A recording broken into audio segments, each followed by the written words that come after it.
Hello, I'm Ed, And I'm Ben. and this is What About Porridge?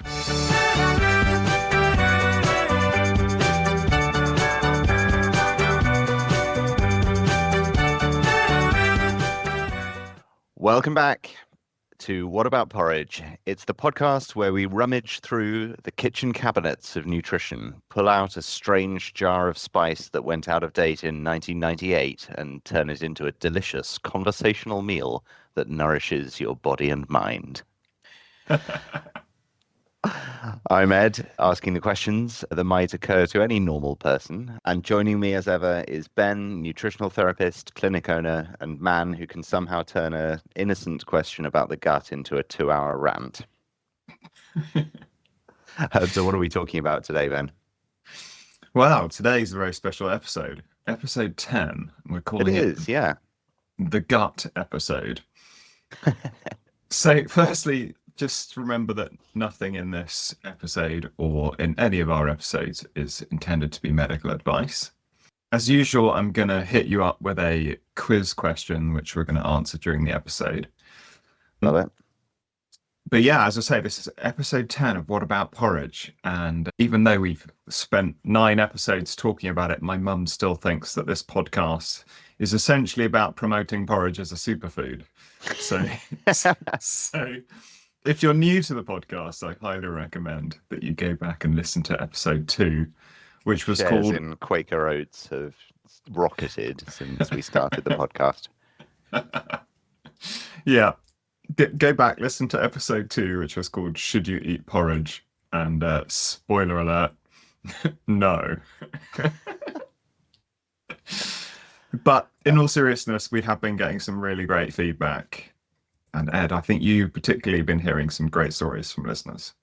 Yeah, I had something passed on from a listener just in the last week or so who said that listening to our podcast has transformed her diet and she'd lost a stone that she was wanting to lose and is feeling great, which was just, yeah, lovely to hear.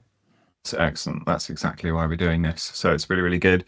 And yeah, so we've been getting lots of interesting questions from listeners, and we're going to address a bunch of those in an upcoming episode. We're going to do one today. But yeah, thank you for those of you that have been writing in. And if you're finding the content useful or enjoying it, please do leave us a review or share the podcast with a friend. And Or if you hate us, pass that on as well. Definitely. In this modern internet age, it's all about rage and attention as well. Absolutely. Speaking of which, we're now on YouTube, which means that you can get the you can get the transcripts for the episode, which I know some people have been asking for. So yeah, we're spreading slowly all over the internet. Perfect. Yeah, all right. Well, let's get into the content of the episode, I suppose. But before we do that, have you grabbed something to sustain you that your microbiome might approve of? Oh, definitely. I'm actually today eating some 70% Lindt dark chocolate, but it's their cooking chocolate. And it's really good. It's got a certain something about it which is really yum. So Does it have emulsifiers? I've become extremely concerned with the emulsifiers in my dark chocolate. it has soy lecithin, I'm afraid. So you're not going to be a fan. I don't approve. Sorry, Okay. Lind. We're going to have to come back and do a whole episode where we deep dive into emulsifiers. Sounds good.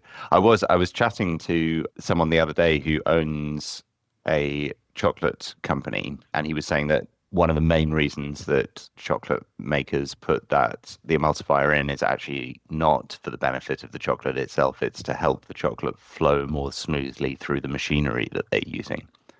Interesting. Okay. So future sponsor of the podcast? I would say so, yeah. Okay, amazing. That's Good. yeah. Land chocolate, highly recommended. Not yet a sponsor. Okay, watch this space.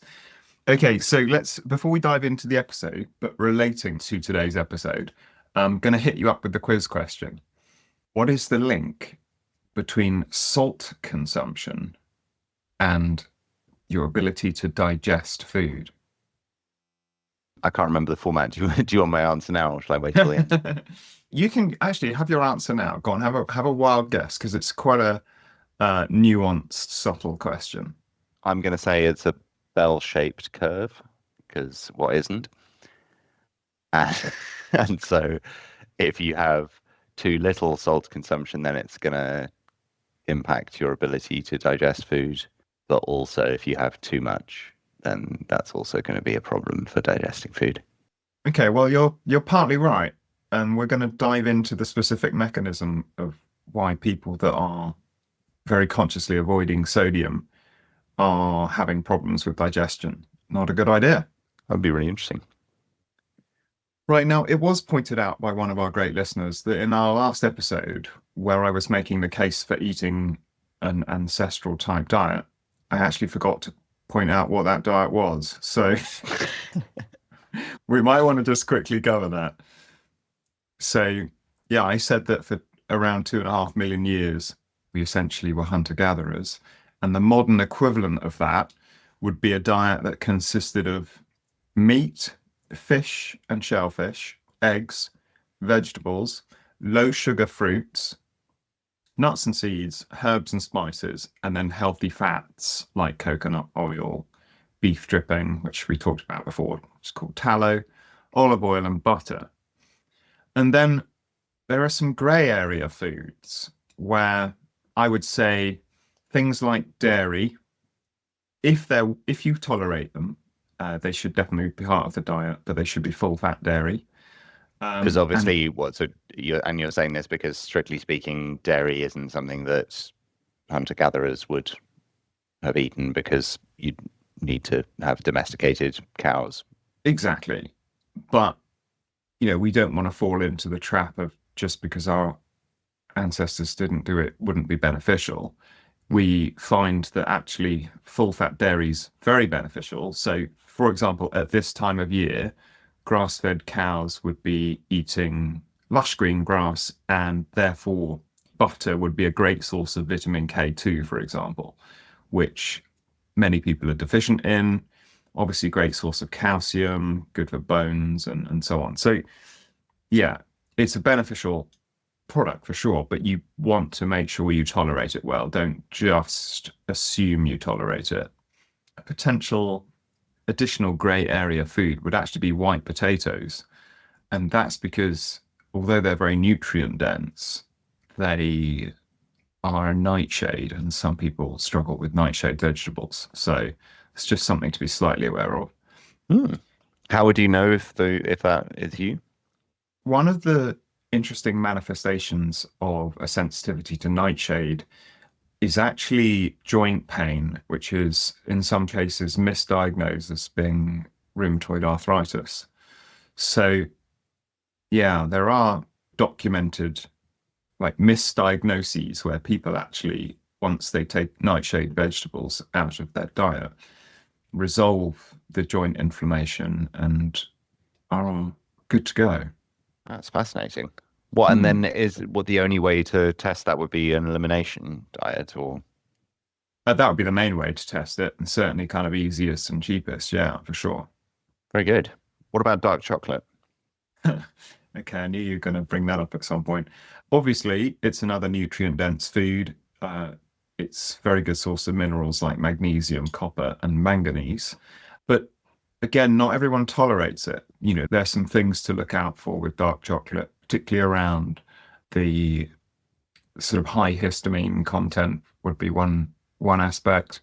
We talked before about the theobromine and how that has an excitatory effect on some people who are very sensitive. So so that would be some of the gray. I get very excited by it.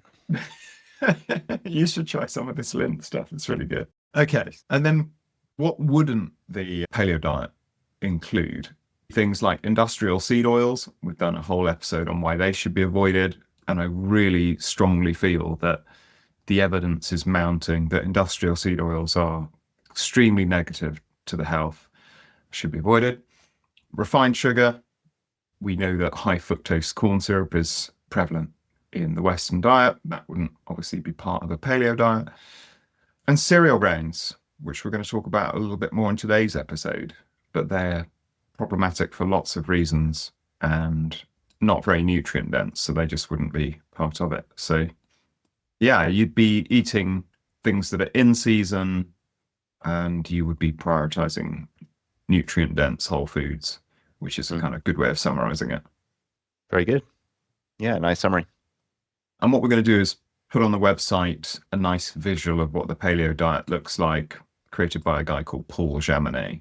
And it's just a sort of nice visual to show the components of the diet. Fantastic. All right, so moving on to our next segment then. In our episode all about the paleo diet, we talked about the fact that regardless of your dietary pattern, it makes sense to periodically track what you eat. And that's really just to identify gaps. So this is a good starting point for anybody that wants to answer the question, am I eating a healthy diet? Because really what you want to know is, are you meeting all your nutrient needs? And you need about 40 micronutrients every day to function optimally.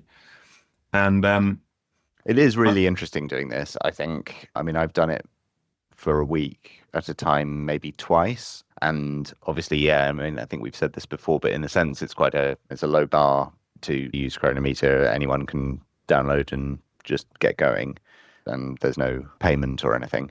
On the other hand, certainly I've found it's really quite a lot of effort to make sure that you get everything in there tracked properly. And if, as we've encouraged people to do, you're really using it for tracking the micronutrients rather than just the macros, then you've got to make sure that everything that you're logging is broken down into its component ingredients, and you're not just scanning the barcode on food that you've bought in a packet, because that's not going to get you the full detailed list of micronutrient content. So yeah, doing it for anything more than a week, I think, is too much. It is a lot of effort, and we are starting to look around for easier ways of doing it, perhaps with AI tools that scan the meal contents and try and make this a bit easier. So I laid out here some of the common symptoms and the nutrients involved in them to just bring this to life a little bit. So, you're not always going to get an over clinical nutrient deficiency like scurvy or rickets, but you might, for example, have some fatigue or poor exercise recovery or some brain fog. And then you'd be thinking, okay, well, maybe that's low B vitamin status or low iron, which we've talked about quite a lot, or perhaps magnesium. So you can start to look at common symptoms and then the nutrients associated with them and draw up patterns. Ed, I don't know if any of these stand out that you want to call out. Yeah, I mean, actually, what you were making me think is almost, if you're armed with the information from doing a period of Cronometer tracking, you can almost afford to invert that, and knowing what nutrients you may well be deficient in might then guide you towards testing yourself to think, actually, how is my exercise recovery? Or, or as you've so often said in some of the case studies, it's only when you directly ask people the question that they sort of go, oh yeah, actually, now that you mention it, I do get quite a lot of tingling, or, yes, my skin is quite dry, but you just live with these things without realizing it. They become normal, don't they? So a common one that comes up is sort of cramping or twitching, what people sometimes call restless leg syndrome. So the classic nutrients associated with that would be magnesium, potassium, calcium, and B12. And is that, when you say twitching, you mean that's just that thing where you get muscles doing tiny little internal spasms sometimes? Yeah, just firing all on their own. Yeah.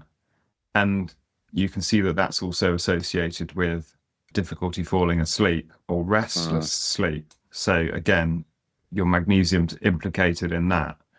And so it is a good way of looking at this subject. And we talked a lot about this in our first episode, which was called Why We Eat. So I'd encourage people to go back and listen to that. Yeah, that's a good one from the back catalogue. Now, the reason for bringing this up is that I recently did some diet tracking. And so we thought this would be quite interesting. So what happens when a nutritionist tracks their diet in Cronometer, and what do they discover? So I'm sharing my screen and Ed can see the results of my Cronometer nutrition report. And I'm going to put a very judgmental eye on this. of course, but this is part of the reason for doing it, right? There's not a lot to talk about in the macronutrients. It's worth saying that in my Cronometer, I have adjusted the dietary reference intakes to be what I think are optimal rather than just the default options. So Oh, nice. Yeah. I've upped the targets for B vitamins and protein and other things to what we know as being optimum rather than just that government guideline. Is that something you can share for listeners who might want to adjust their Cronometer? At the moment, I'm actually not able to because it's proprietary information, but I wonder if we might be able to in the future if we collaborate with some of the authors of that work. So watch this space because I'd like to do that. So what you can see here is protein target for me. I weigh 70 kilograms. So the maths is easy. I'm trying to get 140 grams. So that's 2 grams of protein per kilo body weight. Yeah. And you've hit that or almost? Yeah, 99%. Net carbs, I'm targeting 185 grams of net carbs, and I'm very happy to come in under that, especially at this time of year. I'm not in great need of additional carbs, so that's 82%. And then fat, my target's 120 grams, and I'm 3% over. So pretty much bang on. I think we're cool there. Now, where this gets interesting and where you start to see certain things stand out is when we get down into the micronutrients. There are 4 that I'm missing my targets on, and they're choline, folate, calcium, and potassium.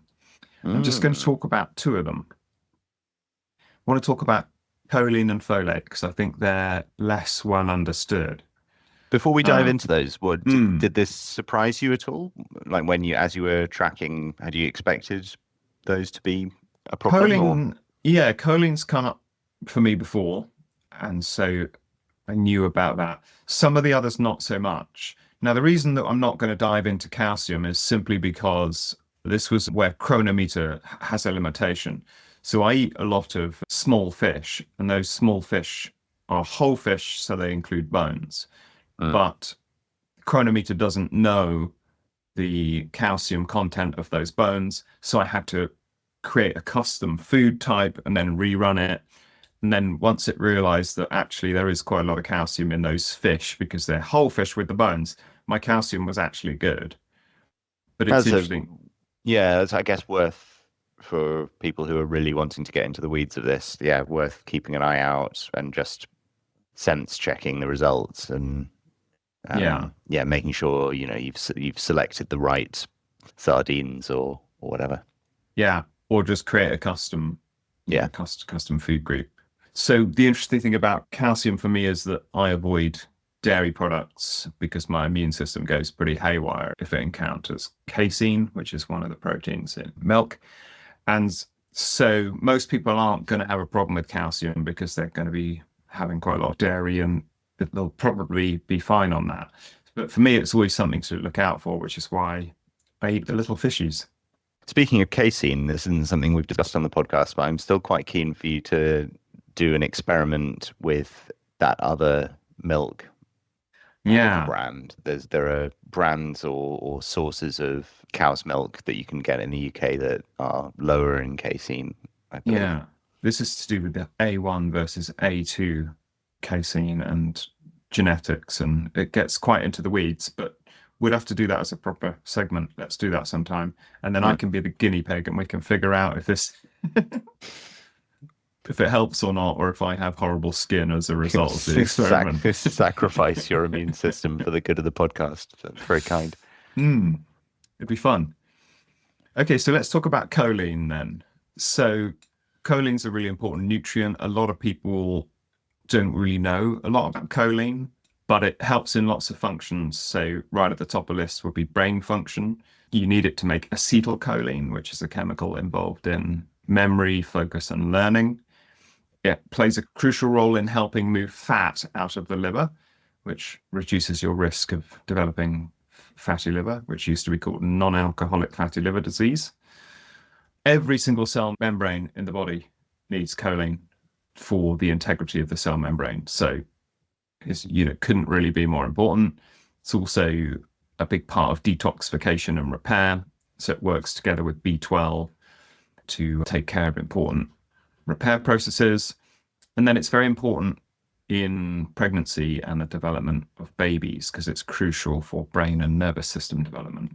So if you're low in choline, what can that mean? Well, you can experience things like brain fog or poor concentration, memory problems, fatty liver, as we mentioned, fatigue, and then just reduced resilience to stress. I think that could manifest in a number of ways. Yeah. And you were, I mean, looking at your results, you were getting only 34% of your target. I would have said if I was experiencing any of those, it would have been reduced resilience to stress. Now, where do you get this from in the diet? Well, unsurprisingly, the richest source by far is liver. And the next best source is egg yolks. Also, you find it in oily fish like salmon and sardines, beef and lamb, and shellfish. So you can see why this might be a problem for somebody who only eats vegetables. And those people are at risk of low choline. And we just talked about how important that is, especially for pregnant women. So are there veg sources? Well, yeah, you can get some from broccoli and Brussels sprouts and soybeans. My understanding is that it's very often not enough to match those animal sources that we talked about. So the reason that I was missing out on choline was because I hadn't eaten eggs for a few weeks, not for any good reason. I just gotten out of the habit of buying them. And I'd run out of liver. Now, I cheat with liver and I use a beef liver, a really good quality grass-fed beef liver supplement, which is really just essentially like a food. It's just freeze-dried liver from a company called Hunter and Gather. Not a sponsor yet. As yet. But yeah, I mean, it's a brilliant cheat. A lot of my clients, especially those on a plant-based diet, end up going down that route because it's a brilliant way to bridge this gap. I mean, it's by far and away the most nutrient-dense food, so you don't need large amounts to really contribute a lot in the diet.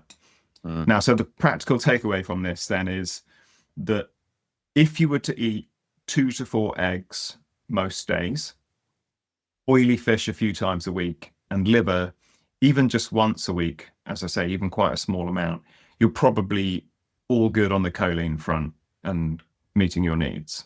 So that's yeah. good. I have been eating more liver recently. I've been getting lamb's liver at the supermarket and just frying it. And I can't remember what there was an episode where we were banging on about soaking your liver in milk, and I did do that experiment, and I can't remember which liver it was that I got. It might have been chicken livers, but I'm finding lamb's liver much more appetizing. Oh, interesting. And just it's very simple to cook. Takes a few minutes to fry it, and it's very tasty, I think. Yeah, I mean, I sometimes mix it up, and I know that Hunter and Gather aren't the only company that make this, but they also do a lamb liver. And so, yeah, why not mix it up? And they've got a product that's also got other organ meats in it, like heart and so on. So I definitely think it's a good strategy if you're not as diligent as Ed in terms of cooking it and preparing it. So yeah. Very good. All right. And so what are you gonna do about it? I've already Mr. Choline. I've already today eaten both liver and egg yolks. So well done. Okay. We're all over it. Yeah. Good. How's your stress feeling? I'm good. Yeah. Today's a good day. I'm glad. Okay, so let's briefly talk about folate then, which is this other thing where I'm getting 76% of what I need. Okay. So folate, which is also known as vitamin B9, is a key vitamin that's useful for making new cells and repairing DNA and just essentially keeping the nervous system working properly. Now, obviously, that's important during periods of growth, such as pregnancy, much like with choline, but just vital at any stage of life, really. It's worth mentioning that you'll come across folate, which is its natural form found in food, but also you'll come across folic acid, which is a synthetic version. And I believe the evidence is robust enough that you should avoid folic acid. And this is one of the pitfalls with cheap supplements, is it will contain folic acid. I just don't like it. Mm. So what does it do then? So maintenance and repair are the key roles. So I mentioned it makes new cells, so it's essential for growing new tissue and repair. And essentially every single new cell needs folate. It's also crucial for energy production, again, working with the other B vitamins. They often work synergistically, which is why people typically take a multi or a sort of B complex rather, which comes with all the B vitamins in the right quantities. It's also particularly important for brain function and mood. So it's involved in neurotransmitter function or neurotransmitter production, including serotonin and dopamine. So not surprisingly, if you don't get enough, you might experience low mood, poor concentration, brain fog, and fatigue. Okay, another really important one then. Luckily, I wasn't experiencing any of those. I think this is probably just a bad week for me in terms of I'm normally eating enough of the sources. So let's talk about the sources. So not surprisingly, Ed, what do you think is the highest source? Liver. Absolutely, yeah. Then dark Very leafy good. green vegetables. So you're talking spinach, kale, watercress, that kind of thing. Asparagus is another good source. Avocados are another good source. And eggs. And an interesting fact that I didn't know about until quite recently is that folate is a little bit sensitive to being frozen. So if you're relying on frozen vegetables and they've been in the freezer for a long time, they'll have lost some of their folate content. So that's an interesting thing. It's also very sensitive to being heated. So as you cook vegetables, you're going to lose significant amounts of folate. So this is why we talk about lightly steaming vegetables and, something like watercress, you can obviously just eat raw. But yeah, so there are some vulnerable groups that need to look out for this, and they're pregnant women for the reasons we talked about, people that drink a lot of alcohol, anyone with digestive issues that affect absorption, and that's very relevant to today's topic that we're going to get into, and then people who eat very few leafy vegetables. That kind of places them at risk. And so if we just cover the practical takeaway to close out this section, if you regularly eat a serving of liver once a week, eggs, plenty of leafy green vegetables, and then some fruits and vegetables, you're probably going to be covering your folate needs without too much effort. Well, that's good. Encouraging. This is making me want to go back to our episode that we did on the ideal vegan diet plan and remind myself in those vegan diets where we'll be getting folate and choline from. Yeah. Okay, that's a good thing. Maybe we can follow that up in the next episode. It was possible, wasn't it? We did the vegan diets. I think both examples we did manage to hit all the recommended allowances, but I think we were heavily relying on eggs, and I think eggs certainly for the vegetarian one, yeah. Definitely for the vegetarian one. Okay, so let's go back and revisit that. Be interesting. Or maybe I think one I of replaced all my eggs with nutritional yeast was my memory in the vegan one. Well, maybe one of our very knowledgeable listeners can write in and help us out on this. Yeah, that would be good, actually. Lovely. Yeah, well, that was a nice little insight into your dietary investigations. Thanks for sharing, Ben. No worries. Should we get on to the meat of the topic? Yeah, so this is basically how to fix common gut problems. And I've tried to create a structured step-by-step guide, really, where I'm laying out what I would do to tackle chronic gut problems. Why is this something you wanted to talk about today so much? Well, so the reason this has come about is because over the last few weeks, I've come across quite a few people that have been suffering from really quite debilitating gut issues. Things from chronic bloating, constipation, sometimes intermittent diarrhea, a lot of pain and indigestion after meals, and Mm. so on. You know, that classic sort of IBS diagnosis. I think, again, this is like just anecdotally, this is another thing that people may have and just not be thinking about and just live with, think it's normal. And I've certainly experienced that where people have made quite big diet and lifestyle changes to get around this. But Oh, uh, okay. So, yeah, as in they're avoiding major food groups and things because if they have them, then it will cause issues. yeah, or they're just avoiding eating out and all sorts of things like that. So Right. obviously, this is very common. I think we know that it affects up to 15% of US adults. And the cost of this is huge as well in terms of missed work days and reduced productivity. The cost of that in the US has been estimated at $20 billion annually. So this is a really big deal. So I wanted to try and create a kind of practical guide. So what should you do if you're dealing with these kinds of things? And we'll talk about some of the symptoms, what some of the causes are going to be, but hopefully this will be useful for people. Yeah, brilliant. Where should we start? Okay, let's start right at the beginning then with keeping an eye out for the more serious symptoms. And these are sort of red flag symptoms.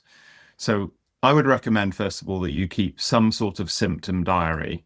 And if you're experiencing things like blood in the stool, unexplained weight loss, persistent severe pain, persistent vomiting, or if you have a family history of bowel cancer or inflammatory bowel disease, Mm. these are all things where you really want to make your GP aware so that you can get a referral really to have some proper screening for something like celiac disease or inflammatory bowel disease. And so a very useful tactic here is to keep a symptom diary with things like over the last 30 days, I had persistent severe pain 7 days, and it was associated with XYZ. And you could include references to the Bristol stool chart if that's useful, but essentially try to quantify as much as possible what you're dealing with to give your GP something to go on. That probably is quite useful for people who may not be totally clear on how you would describe the symptoms or what you'd put into a symptom diary. Do you want to just very quickly talk about the Bristol stool chart? Yeah, so essentially what it's doing is it's using 7 different categories or types, and they just describe stool consistency, and you can tell a lot in terms of what's going on in the gut. And type 1 would be severe constipation, and then type 7 would be severe diarrhea. So they're on a spectrum, if you like, with type 3 or 4 being normal. And it becomes very clear when you look at the chart, you know, what normal should look like. And obviously people that are, let's say they're losing weight because they have chronic diarrhea, then everyone's pretty aware of the fact that that's not normal or good. Mm-hmm. But it's all a way of quantifying it and bringing something a little bit more rigorous to your GP. Nice. It can just be something people can Google then, and just to see what the chart looks like. Exactly. And when I say GP, I mean general practitioner, which is your primary health provider, I think is how it's referred to in the US. So, For our hordes of American listeners. exactly, our global audience. So, the key thing for me is that you want to rule out these more serious conditions like celiac disease and so on, but you don't want to stop at a diagnosis of IBS. Because, as I said before, there are at least a dozen distinct clinical conditions that sit underneath the label of IBS. And if you have enough time, enough money, the right expertise, and access to the right testing, these can be identified and treated. So we're going to talk a little bit about that. Let's talk about some of the common causes then and what people might be experiencing. I mean, you've just said this, but to draw it out even more, what you're saying is that IBS is actually a collection of issues rather than being something specific in itself. Yeah, I mean, we get into the weeds because there is now a specific test for IBS called the IBS Smart Test, which looks at two different biomarkers. It actually looks at something called cytolethal distending toxin and antivinculin. And these show that there's been a past infection, and they're really telling you whether you have something called post-infectious IBS. Hmm. And so you get into the weeds on this topic quite quickly, but broadly speaking, it's a label. It's not a root cause diagnosis. Right. Okay. So then if you've got that label or if you suspect it, then it's worth digging deeper. Very much so, yeah. So let's talk about what that might look like then. So these are some of the patterns you see. People will have bloating shortly after eating, and that can point to things like a food intolerance or low stomach acid, which was related to our quiz question, or something called SIBO, which is SIBO, which is small intestine bacterial overgrowth, which we briefly talked about before, but it's very common. And something like 40 to 50% of IBS cases are actually this bacterial overgrowth in the small intestine.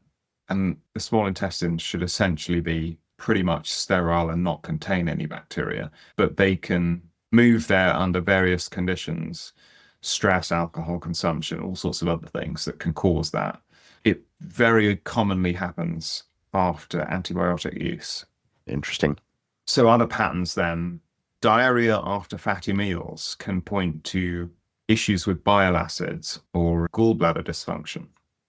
If you see bloating and constipation, you might suspect slow gut motility, which is the transit time of food and digested stool moving through the 8 meters of the small and large intestine. Then you're into things like symptoms after antibiotics, which might point to a broader microbiome disruption where you've killed off quote unquote good bacteria, and then opportunistic pathogenic bacteria have taken over that space. And then you're into this thing we've talked about lots of times with dysbiosis. Yeah. And then something that starts to lead us into addressing lifestyle factors would be this gut-brain axis dysfunction, where somebody is chronically stressed and maybe they're not relaxed and chewing their food properly. Their nervous system is in some sort of fight or flight state. And the guts are I think largest. just to mention, I know you've said this in previous episodes, but worth stressing, I guess, that no pun intended, stress is quite a kind of broad term, I think, and you're meaning it quite broadly. Is that right? That this could Yeah, be psychological stress caused yeah, by work, but could also be physical stress on the body caused by athletic training or any number of things. Is that right? absolutely. Yeah, it can be any of those. And the reason this is important is because the gut is our largest sensory organ. So you have millions of sensory neurons, immune cells, and hormone producing cells, and they're constantly detecting nutrients and toxins and microbes, and they're transmitting that data directly to the brain. And that's to help regulate digestion, immunity, and even your mood. So this is why the gut is referred to as the second brain. And that's this whole enteric nervous system, which has 100 million neurons embedded in its walls. And that's as many neurons as are found in the entire spinal cord. So, That's really interesting, isn't it?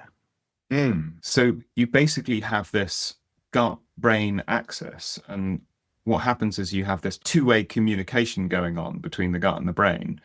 And when you're chronically stressed, and we talked before about the crazy number of people that eat while driving, but it's clearly a stressful situation. So when you're stressed, your digestive system goes into a high alert, and essentially blood is diverted away from the gut to your muscles and heart, and you temporarily halt digestive processes. And even more significant than that, one of the stress hormones, which is called CRF, which is corticotropin releasing factor, stimulates the colon, which often results in abdominal cramping, bloating, or a sudden urgency to use the bathroom.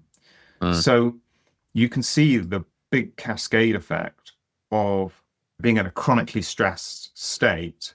And then you throw in things like poor sleep or physical activity or meal timing, like we just talked about. All of these things can have a profound effect on bowel function. I guess this is a tricky one because I guess we'd hope that most of our listeners have a good degree of control over their diet. And, if you're making recommendations to eat more liver, that's something that's relatively actionable. But for a lot of people, it may not be that easy to address stress in their life. Yeah. I think So it's one of I the imagine hardest things.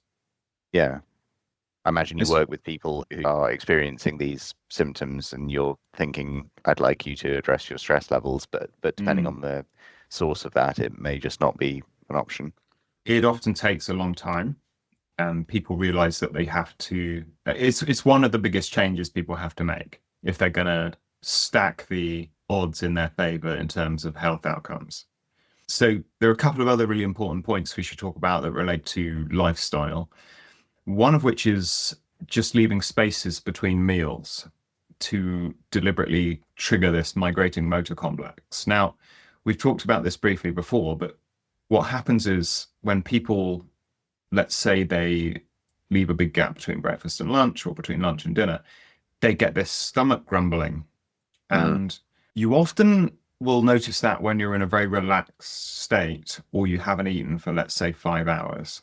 Now, we typically will mistake that for signals of being hungry. Oh, my stomach's rumbling, I must be hungry. But this is a critical cleanup process that happens in the body where a peristaltic wave is traveling through the small intestine and it's pushing partially digested food through and on into the large intestine. And that cleanup process is absolutely vital. It's also one of the strategies that helps improve symptoms of SIBO that we talked about, this small intestine bacterial overgrowth, simply because you're pushing all of those things through what you have to imagine is a long tube running through your body. I was going to say this was another nice piece of feedback, actually, you've reminded me of that a listener mentioned to me the other day that previous episode where you had talked about this was a bit of a game changer for her because she'd been unconsciously labeling stomach rumbling as hunger and thinking, oh dear, my stomach is rumbling, I better eat something. And realizing that wasn't the case, or just making her more consciously aware of it was just changing how she was eating in what she felt was a positive way. Yeah, it's interesting, isn't it? And those little things become really, really important. I think another one of those is staying hydrated, but not drinking a lot at meal times. Mm. Because you don't want to give your digestive secretions any more work to do. So you don't want to risk diluting them with drinking, vast amounts of anything while you're eating. So that can be a useful strategy. I know the body's designed to separate solids and liquids quite effectively, but again, it's about stacking the odds in your favor if you're dealing with these kind of problems. So let's talk about diet for a minute. Obviously, you want to adopt a species appropriate diet, and that's what we've talked about today, the emphasis on nutrient dense whole foods, eliminating ultra processed foods, reducing alcohol consumption, reducing excess sugar. And what people find when they adopt this kind of paleo type diet is they often experience constipation, interestingly. I believe that's because you're eliminating a lot of foods which are typically irritants to the gut. So, chief among those would be you're eliminating wheat. And we can talk in a moment about why wheat's quite problematic for the gut. So, Mm-hmm. it would be pretty much top of the list in terms of things you would eliminate if you wanted to try and get to the bottom of a gut problem. Yeah. But before we talk about that, let's talk about one aspect of diet quality, which is to distinguish between foods that are cellular foods and foods that are acellular foods. In other words, they've been processed from a whole food into flour. Right. Now, if you're eating a bagel or pizza, let's say, that started off as a whole food, that wheat, but it was milled into a flour and then made into the bread and the pasta and so on. Yep. And the carbohydrate density of those foods increases dramatically versus a whole food, like a potato or rice, or any number of vegetables that are just in their whole food state.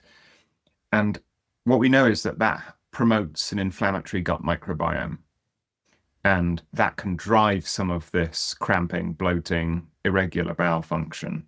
And so that is something else to pay attention to. What kind of carbohydrates are you putting in your body? So I would absolutely be not putting acellular carbohydrates in my body if I had a chronic gut problem. So that's a key experiment to run. Okay, so anything that is made from flour. So I guess that for most people, the obvious stuff is going to be bread and pasta and things like that. Yeah. So let's briefly touch on why wheat might be problematic in this circumstance. We talked about going to see your GP to get screened for celiac disease. But as much as 87% of people with celiac disease actually have no gut symptoms. And we know that And as a reminder, because we've talked already about IBS, and so celiac disease is different to that. This is specifically the wheat intolerance. Is that right? Well, specifically, it's an autoimmune disease that's caused by some of the proteins in wheat. Right. So, yeah, it's its own distinct autoimmune disease, which, if you eliminate wheat, goes away. Okay, but the link here is that our listeners may be experiencing gut or digestive issues, may think that they may, or may suspect or may have a diagnosis of IBS, but what might be happening is that they've got celiac disease. Is that right? Yeah, and so it is important to get a proper diagnosis regarding that. Now, the other thing that could be happening here is that they don't have overt celiac disease, but they might have something called non-celiac gluten sensitivity. And what we see with this is that when you eat anything containing gluten, it contains a substance called gliadin, and that triggers the intestine and also, interestingly, the blood-brain barrier to produce a substance called zonulin. And zonulin will open up the tight junctions in the brain and in the gut. And that can be problematic for a number of reasons, because it allows toxins and microbes and undigested food particles, but also antibodies to pass into the bloodstream. And these antibodies can end up attacking other tissues and organs in the body, including the skin and the thyroid and the brain. And that's one of the reasons why gluten sensitivity is frequently linked to autoimmune conditions. So we should probably come back and do a proper whole episode unpicking the role of wheat and autoimmunity and the gut, and tie all of that together, because it's quite complex, but you can see why it's an important area to explore if you're dealing with somebody that's got chronic gut problems. Yeah, absolutely. So one very quick thing to mention as we're talking about food is some of the conventional advice is problematic. You'll often hear that you should increase fiber consumption, but very often that can make things worse. And so it's just an area of caution, but it's probably a bit too much of a rabbit hole to go into right now. Okay. Will you come back to the point that you made a few minutes ago just about people who move on to a paleo type diet and then experience constipation because they've eliminated foods that were irritating them? What is that, a permanent change, or what do you recommend in that instance? It's you're typically going from a low quality diet to a high quality diet. And so these things will normalize once the gut microbiome has had a chance to adjust, and provided you haven't got any underlying dysfunction around digestive enzyme production and so on. So typically those things do normalize, but it's just an interesting anecdote. I've spoken to other practitioners and they've also noticed this as being a thing. So you can imagine that if you're sensitive to wheat and you suddenly take wheat out of your diet, then the thing that was triggering you to have urgent bowel movements after your evening pasta, if you haven't got that suddenly, then your gut goes into this process of healing and normalizing, but it can go the other way. It can go from one end of the Bristol stool chart, let's say, to the other. Yeah. Now, the important thing to say at this point is that if you address all these things that we've already talked about, the vast majority of people are going to see benefit. That's my experience in the clinic. And that's why it's especially shocking to me when, and this happened recently, somebody that was struggling with quite significant gut issues said to me that whenever their tummy acts up, they eat beer and pizza. And to be honest, I couldn't think of much worse that you could do than go and eat beer and pizza, unless you happen to be driving whilst eating beer and pizza. So, which is problematic for other reasons. There are a couple of things to just be cautious about here, is that long-term elimination of foods is something that's probably ill-advised, especially if you're eliminating lots of foods. It's useful, and practitioners will do this as a short-term intervention to prove a hypothesis. Let's prove that it is a particular type of food that you're reacting to, so let's take it out of the diet for a while. But typically you don't want to do that on a long-term basis, because then you're just making it harder to meet your nutrient needs. And we've talked about how important that is. But there's also a caution around introducing prebiotics, because they can make the situation worse, especially if you're dealing with this SIBO situation that we talked about, because you're going to be feeding bacteria that are already in the wrong place and helping them multiply. That can trigger bloating and further exacerbate problems.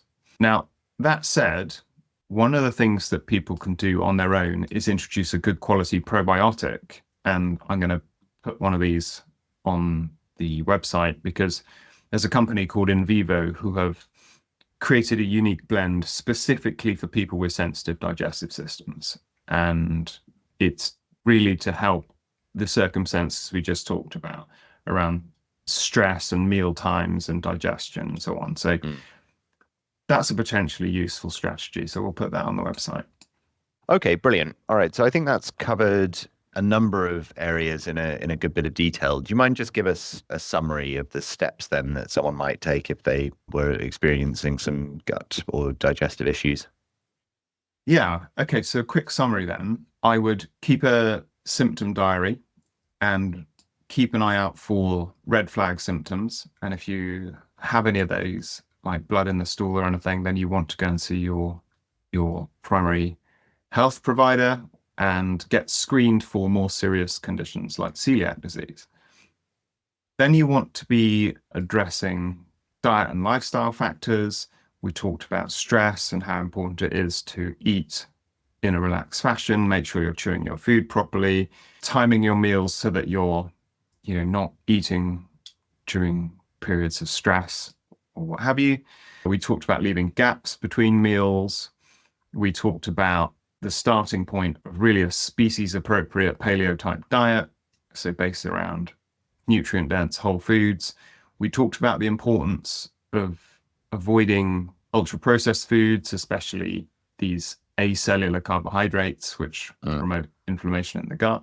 And then we talked about how you might eliminate some of the obvious trigger foods, wheat being top of the list.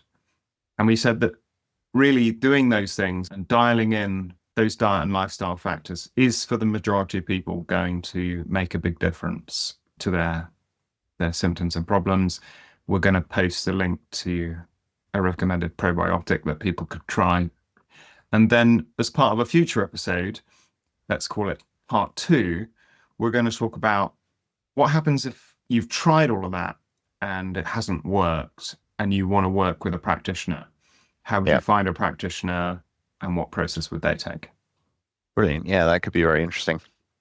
Nice. Thank you very much, Ben. I think that kind of covers off the main topic we wanted to discuss today. But before we close, should we do some listener mail?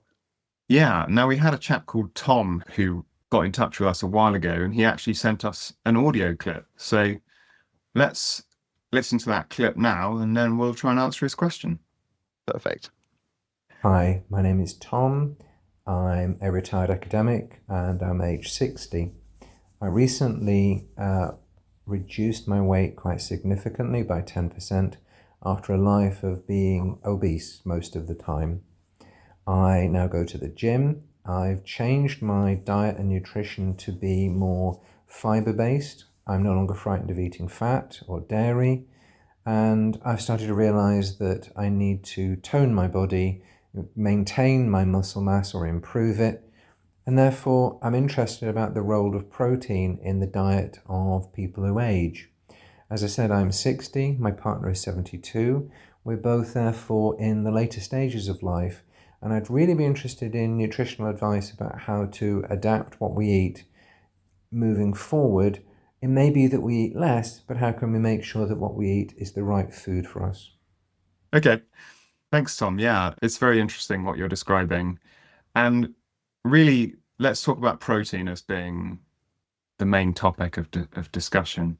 So, as somebody aged 60, as you say, entering later stages of life, but you're doing some resistance training, you want to be absolutely targeting the upper end of the protein range. And so that is 1.8 grams per kilo of body weight, possibly even as much as 2 grams per kilo of body weight of protein on a daily basis.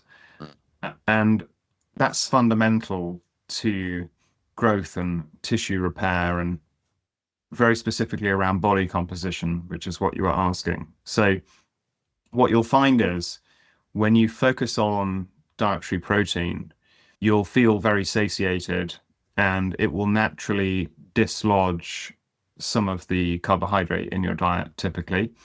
And that helps again with body composition. Fantastic. Thanks very much, Tom. And I guess maybe just linked to that topic, since we're discussing it, do you think, Ben, there's anything else that people should be looking out for as they're aging?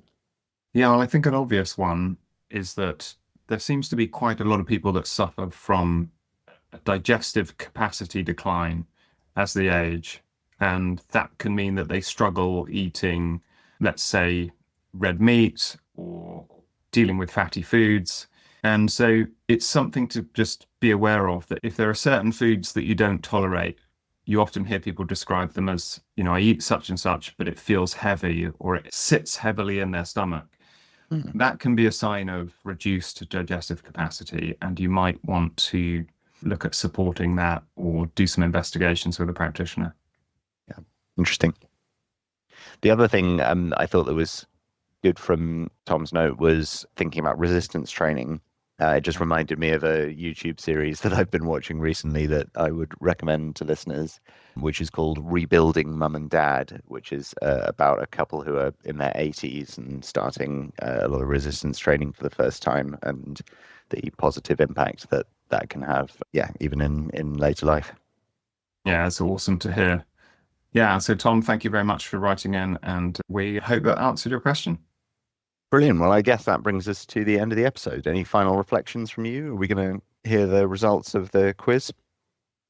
Yeah, okay, let's just quickly cover the result of the quiz question.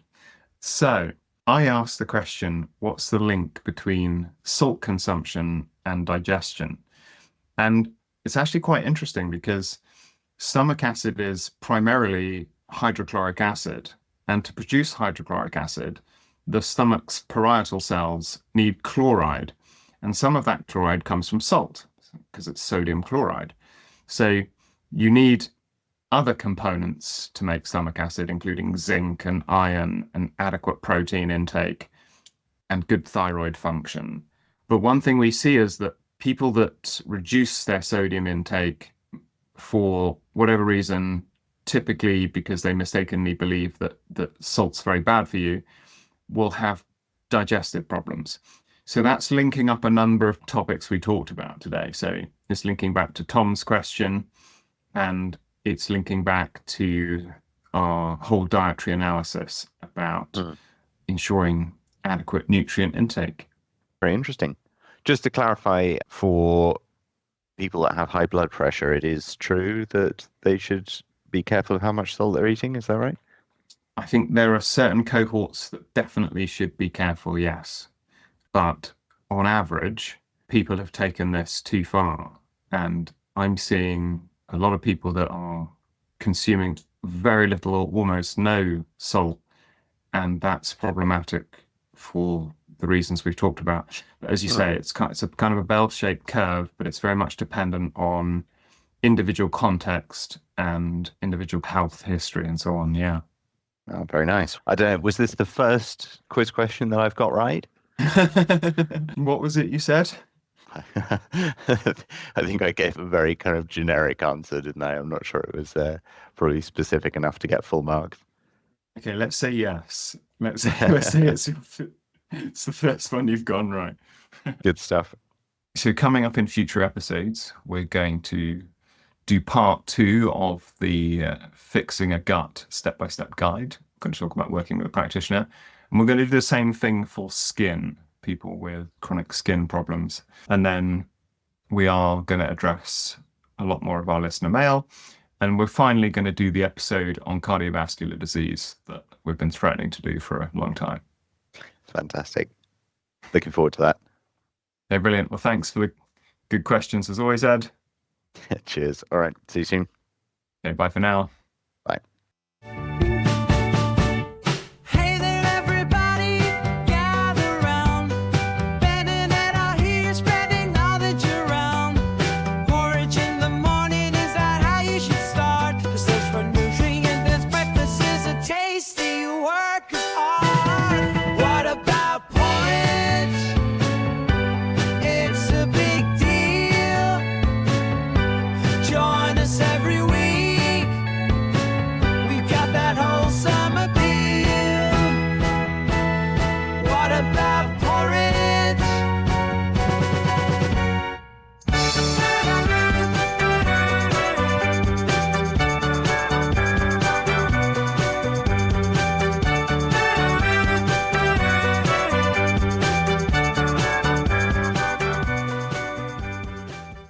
All right. Should we go? Yeah, do our intro. Hit it. Hello, I'm Ben. Just see if we can get the first sentence right. Oh, that's so good. I forgot my own name.